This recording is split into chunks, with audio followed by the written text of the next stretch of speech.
മോരിങ്ങടുത്തെ. അടുത്ത വർഷത്തെ പിറന്നാൾ ഇങ്ങനെയൊന്നുമല്ല, അച്ഛന്റെ ഷഷ്ടിപൂർത്തിയാ. വളരെ കേവമായിട്ട് നടത്തണമെന്നാ ഞങ്ങൾക്കൊക്കെ.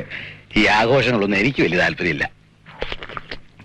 ആ, മാധവൻകുട്ടിയുടെ അളിയന് എവിടെയാ ജോലി എന്ന് പറഞ്ഞേ? ഓ, അദ്ദേഹത്തിനോ? PWDയിലെ വലിയ ഉദ്യോഗസ്ഥനാ. ഓ, എക്സിക്യൂട്ടീവ് എഞ്ചിനീയർ ആണോ? അല്ല, എക്സിക്യൂട്ടീവ് എഞ്ചിനീയറുടെ പ്യൂണാണ്.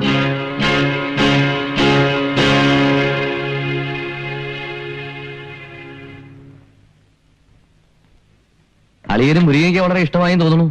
ഇട്ടുകൊടുക്കടി. അളിയോ, പതുക്കെ കഴിച്ചാ മതി, തൊണ്ടേ തങ്ങും. വെറുതെ ഞാനും മുരിങ്ങയ്ക്കൊക്കെ കണ്ടിട്ടുണ്ട്. ഞങ്ങളൊക്കെ മുരിങ്ങയ്ക്ക ചവച്ച് തന്നെയാ തിന്നാറ്.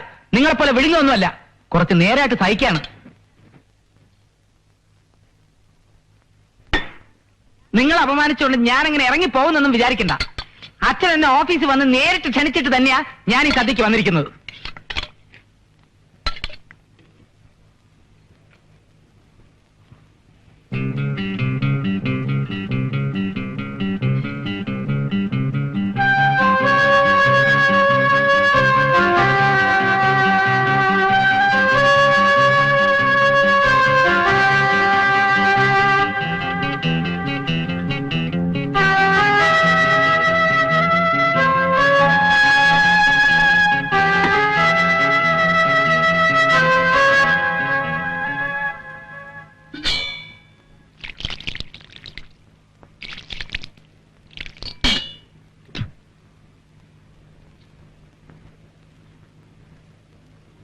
മനുഷ്യന് നാണം കൃത്തം വിഡ്ഢിവേഷം കെട്ടി ഇറങ്ങിയിരിക്കുക.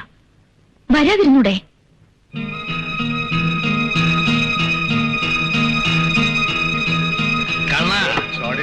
നിന്നെ അപമാനിച്ചത് ഞങ്ങൾ അപമാനിക്കാൻ തുല്യമാണ്. ഇങ്ങനെ വെറുതെ വിട്ടാ പറ്റില്ല. എന്താ അവന്റെ പേര്? മാധവൻകുട്ടി. ആ, മാധവൻകുട്ടി. അവനോട് ഇപ്പൊ തന്നെ ചോദിക്കണം. മാധവൻകുട്ടി, കുടിച്ചാ വയറ്റി കിടക്കണം. നിനക്ക് എന്റെ ദുഃഖം പറഞ്ഞാൽ മനസ്സിലാവൂല. അവിടെ ഇരിക്കേ.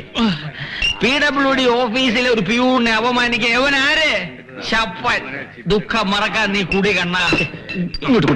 ഇതെന്തായി കാണിക്കുന്നത്? ഹരി, അവൻ 2 വിട്ടാലേ ശരിയാവൂ. പണ്ട് മധു ഒരു സിനിമ പറഞ്ഞ പോലെ, കുടിച്ചാലും മരിക്കും, കുടിച്ചില്ലെങ്കിലും ജീവിക്കും. എന്നാ പിന്നെ കുടിക്കാതിരുന്നൂടെ? കുടിയാ പറ്റി. ഞാൻ കഴിക്കാറില്ല. കുടിക്കണ്ടെങ്കിൽ വേണ്ട. ആ, പച്ച പാവം. കള്ളു കുടിക്കില്ല, സിഗരറ്റ് വലിക്കില്ല, കൈക്കൂലി മേടിക്കില്ല. അങ്ങനെയുള്ളവന്റെ ദുഃഖം എന്റെയും ദുഃഖമാണ്. അത് മറക്കാൻ വേണ്ടി ഞാൻ കുടിക്കും.